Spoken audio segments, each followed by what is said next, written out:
Hello, everyone. I'd like to thank you for tuning into my Neuroanesthesia Rounds presentation today. Today, we're going to be talking about total intravenous anesthesia.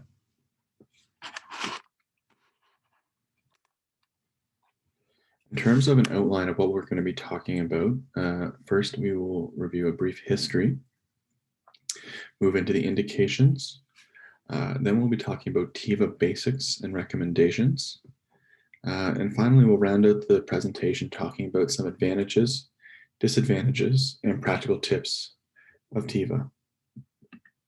In terms of a brief history, in 1874, chloral hydrate was used in the intravenous form to facilitate surgical procedures.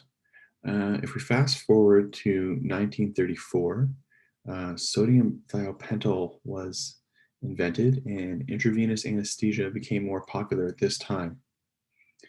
Subsequently, propofol and remifentanil come to market in 1980 and 1993, respectively. And then in 1981, Schwelden performed an anesthetic with targeted controlled infusion, or TCI. And this is something we're going to touch on a little bit later on in the presentation. In terms of TIVA basics, total intravenous anesthesia, or TIVA, employs a sedative hypnotic anesthetic, typically propofol, and an analgesic component, typically a opioid agent. And these medications are used for both the induction and the maintenance of anesthesia. Now, it's important to recognize that the blood and therefore the brain concentration of propofol required for anesthesia varies between individuals and cannot be predicted in advance. However, there are some patterns that are evident, namely, older patients on average will require a lower propofol concentration than younger patients, while adding opioids or other medications may reduce the overall propofol requirement for the surgery. In 2019, a TIVA guideline was published in the UK by Dr. Nimmo and his colleagues on the safe practice of TIVA anesthetics. And it stated that all anesthetists should be trained and competent in the delivery of TIVA, and that schools of anesthesia and training bodies should provide teaching, training, and practical experience of TIVA to all anesthetic and intensive care medical trainees, and that we should be able to competently and safely deliver TIVA anesthetics. And we're going to revisit this guideline by Nimmo et al. A little later on in the presentation. A discussion about TIVA requires a little review about our pharmacology and physiology. Namely, I'll start off just talking a little bit about pharmacokinetics. So as we know, this phase takes into account the changes the drug experiences in the body through absorption, distribution, metabolism, and elimination. And the goal is to maintain a constant, accurate, and predictable concentration within a therapeutic window that ensures a desired effect. Now, for TIVA anesthetic, a 3-compartment model has been proposed for drug administration, and we're going to review this a little later on in the presentation. And as we know, pharmacodynamics is a study of the relationship between the concentration of a drug at the site of action and the biochemical and physiological effect. And the simultaneous administration of anesthetic agents can give rise to different interactions that can be additive in nature or inhibitory in nature. In terms of the indications for TIVA anesthetics, TIVA is applicable to nearly all types of surgery, but has particular value in clinical scenarios where we really want a stress-free extubation, free of laryngospasm. Some specific indications for TIVA can include malignant hyperthermia risk, of course, history of severe postoperative nausea and vomiting, any sort of tubeless surgery in ENT, specific to neurosurgery, perhaps to limit intracranial volume, or surgery requiring neurophysiological monitoring.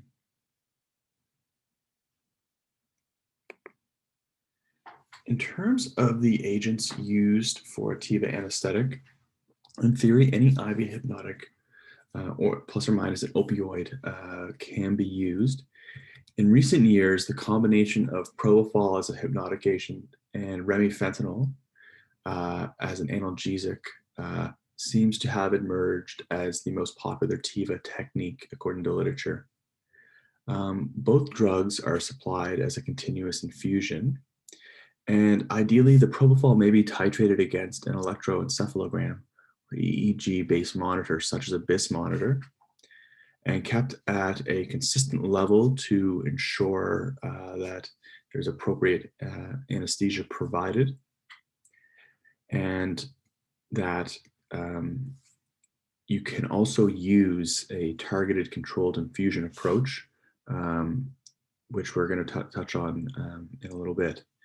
Typically, the Propofol can be infused at 70 to 150 mics per kilo per minute, with, of course, titration based on individual requirements, the degree of surgical stimulation, and the co-administration of other anesthetic agents. Remifentanil delivery may be adjusted frequently based on the degree of surgical stimulation and nociceptive input. In terms of other agents that you could add on to your TIVA technique, these include things like dexmedetomidine, ketamine, and lidocaine. I just included this table here to highlight some of the opioids that can be used during a TIVA anesthetic. And from what they were talking about in Miller's anesthesia, that the optimal propofol concentration is less as you move from fentanyl to remifentanil. So perhaps this is why, or maybe part of the reason why, propofol plus remifentanil has emerged as one of the favorites for a TIVA technique. Now, when providing a TIVA anesthetic, it can be done by a manual infusion. So in this example, you want to achieve a blood or therefore brain concentration of between 1.5 and 6 micrograms per mil of propofol. Now, Roberts et al. In 1988 described a manual infusion scheme for targeting a propofol concentration of 3 micrograms per mil. And in their approach, they used a loading dose of 1 milligram per kilogram. After this, they ran 10 milligrams per kilogram per hour for 10 minutes, and then 8 milligrams per kilogram per hour for the next 10 minutes. And finally, after that, it was 6 milligrams per kilogram per hour. And overall, a mean blood propofol concentration of 3.67 micrograms per mil was achieved within 2 minutes and maintained stable for the duration of surgery they were looking at here. I believe it was 80 to 90 minutes of surgery. Now, in contrast to a manual infusion, there is also targeted controlled infusion, or TCI. The first available target controlled infusion system was introduced in 1996. In terms of what a targeted control infusion is, essentially a TCI pump contains a microprocessor that is programmed with the pharmacokinetic models for relevant drugs that may be used in a TIVA anesthetic. And the user selects the drug and the model by which they want the pump to administer the drug. And they can input patient characteristics such as body weight and age, and the desired effect site concentration. And after this, the pump will determine the initial bolus and the subsequent infusion rates that are required. Now, 2 propofol models have emerged as favorites in the adult population, and these are the Marsh and Schneider models that are most commonly used. Now, in terms of those guidelines that I mentioned earlier by Dr. Nimmo and his colleagues, these emerged out of the UK, and they were titled the Guidelines for the Safe Practice of Total Intravenous Anesthesia. And they make clear that there's 4 key principles they wanted to highlight in their guidelines that anesthetists should be aware of when delivering a TIVA anesthetic. Number 1, principles behind achieving and maintaining appropriate plasma and brain concentration. Number 2, factors determining appropriate target drug concentration. Number 3, practical aspects to ensure intended dose of drug is delivered. And number 4, monitoring of the patient. We'll now go through each one of these points in a little bit more detail. In terms of understanding the drug concentration being delivered to the patient, knowing the pharmacokinetic principles underpinning TIVA needs to be highlighted in order to maintain an appropriate concentration of an IV anesthetic or analgesic drug in the patient's plasma and brain. Now, the drug, I'm just going to walk this diagram here, is administered into the central compartment, or V1, which represents the initial volume of distribution. The second, V2, and third, V3 compartments are mathematical constructs that explain rapid and slow redistribution of a drug from V1 into highly perfused and less well-perfused tissues. So for example, highly perfused V2 could be muscle, and V3 could be representing fat. Now there are rate constants that describe the proportion of drug moving between the compartments. For example, K12 indicates the proportion of drug moving between V1 and V2.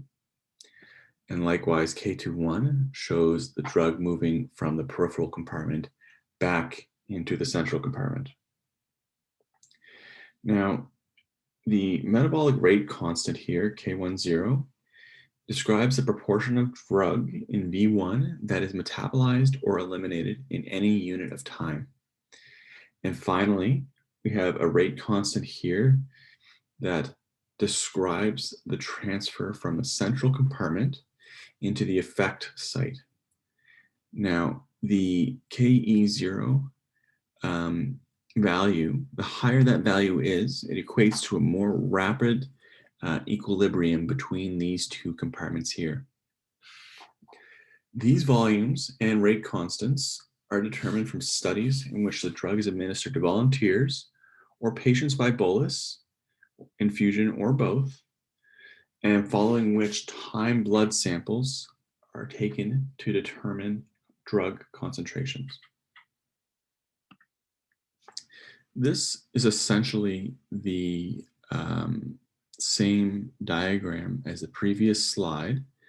This one just shows the drug being distributed into the muscle, into the fat tissues, our initial volume of distribution, or V1, and into the target being the brain.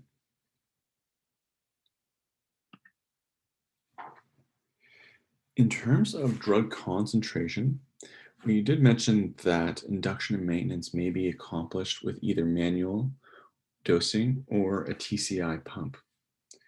Now, it's important to understand that the pharmacokinetic model that is developed is more likely to be relevant or similar to patients where they have similar characteristics to the patients in which it was developed. So from what I was reading, most pharmacokinetic models were developed in young, healthy, non-obese subjects. And additional caution may be required when using these models in patients who have different characteristics. For example, your ASA 3 to 5 patients, older patients, or obese patients. And we did talk about the Marsh and Schneider models being mostly applicable to healthy adults. There are also models that were developed for TIVA in children.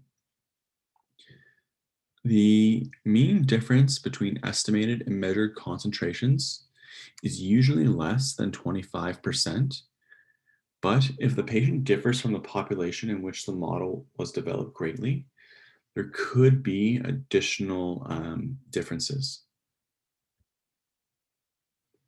Now, when we're thinking about appropriate drug concentration, we did mention about patient differences, and we need to calibrate the amount of drug that we're giving to the patient's response.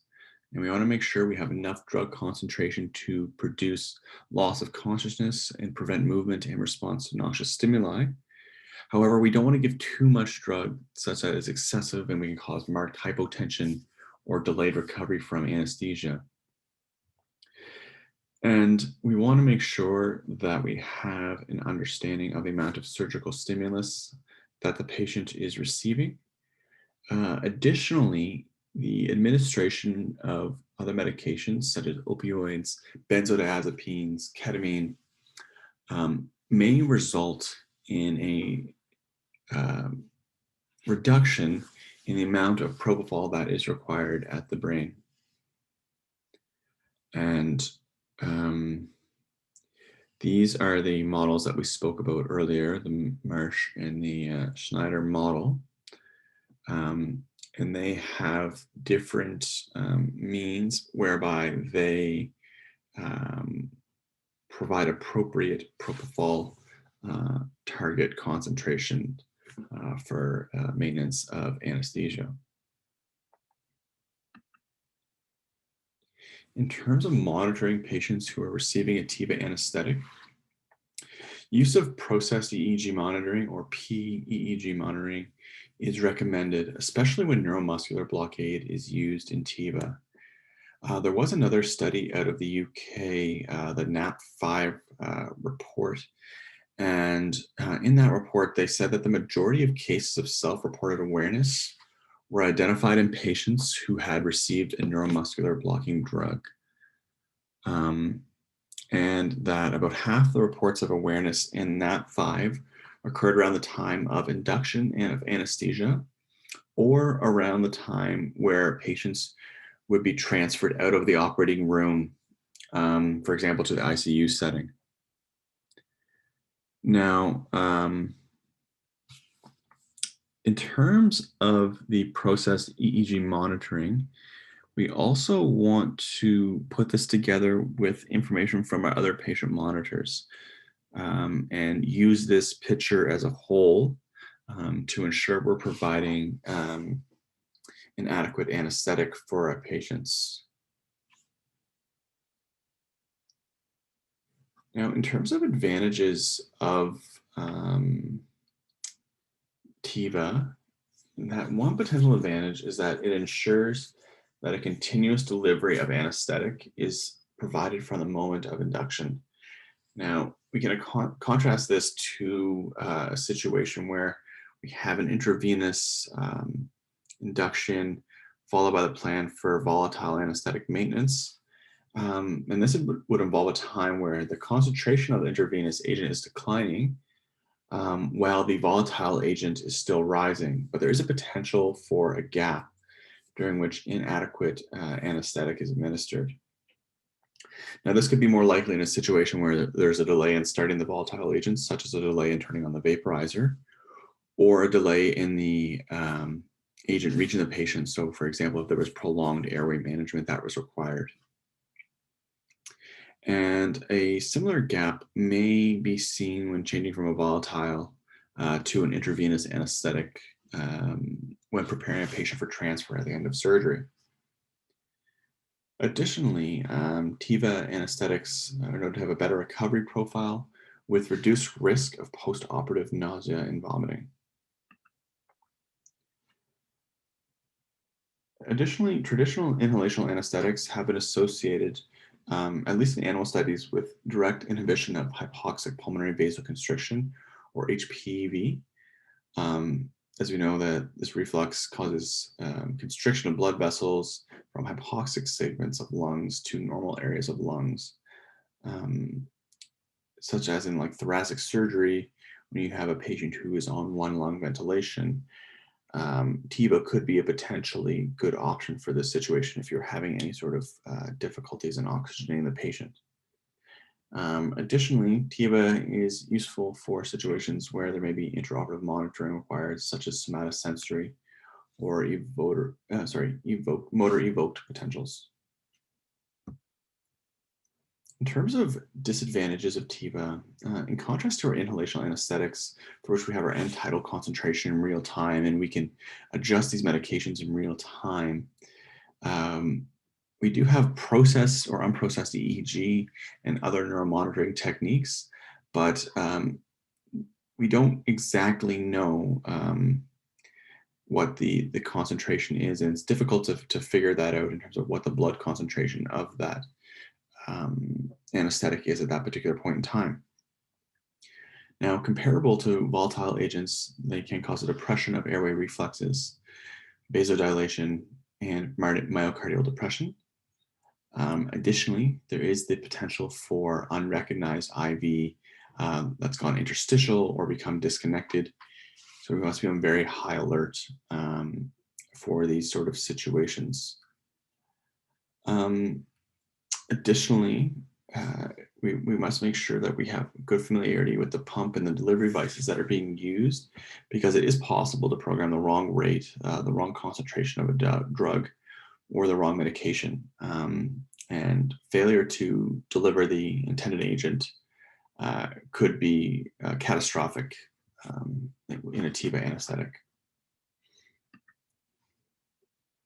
Now, there's a number of practical tips I'd like to highlight here in terms of things to maybe keep in mind when you are administering a TIVA anesthetic. The first one being, it's helpful if you have standard medication concentrations that are used at the particular center where you're working at. So this takes any potential guesswork out of or potential for error if a concentration is mixed up when administering a drug. Additionally, you want to make sure you have appropriate lure lock connections such that you reduce the risk of any potential line becoming disconnected. Appropriate pump alarms. So these should include things like high pressure, stopped infusion, empty syringe, disconnected from the main electrical supply, or low battery. Additionally, you want to avoid mixing syringes, such as mixing propofol and remifentanil in a single syringe, because you can't really titrate the hypnotic and analgesic components individually. So having separate syringes for the medications that you want to use is probably helpful. Additionally, you want to minimize the dead space in your IV line, so having your lines join as close together to the patient as possible, so that more drug is entering the patient and not just staying in the IV line. Additionally, you want to make sure you have very good IVs. Ideally, you'd like to see your IVs during the procedure so you can monitor and make sure that it hasn't gone interstitial and it's still working appropriately. You also want to see your pumps and make sure you're able to keep track of those. And also be careful about flushing lines at the end of the procedure, such that, if you had a patient who had been extubated, you wouldn't want a whole bunch of medication sitting in their lines and then accidentally flush that at the end of the procedure. So it's important to make sure that these lines are clear at the end of the procedure. The references I used for this presentation. I'd like to thank you all for attending the Neurorounds today. And I hope you have a great evening. Bye-bye, everyone.